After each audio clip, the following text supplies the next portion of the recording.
Hello বন্ধুরা, তো চলে এসেছি আজকে একটা মিনি ব্লগ নিয়ে। তো আজকে সকাল সকাল একটা পার্সেল অর্ডার করেছিলাম, মানে কতদিন হয়ে গেলো একটা ফ্লিপকার্ট থেকে গ্যাস ওভেন অর্ডার করেছিলাম। তো আজ চলে এসছে, তো সেটা আমাদের দিয়ে গেল। তো তোমাদের সঙ্গে সেটা শেয়ার করছি, চলো খুলে দেখাচ্ছি কেমন হয়েছে জিনিসটা। তো আমার তো খুবই পছন্দ হয়েছে, খুবই পছন্দ হয়েছে।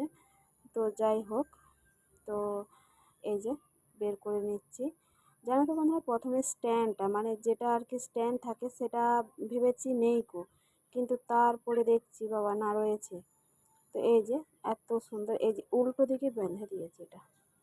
তো ভাবলাম তো পরে সেটিংই করে নিই, একবারেই সেটিং করে নিই। কাল থেকে স্টার্ট করবো এটাতে রান্না করা, যেহেতু আজকে যেটাতে আছে সেটাই চলে যাচ্ছে। আর এটা কোম্পানি হলো খয়তন।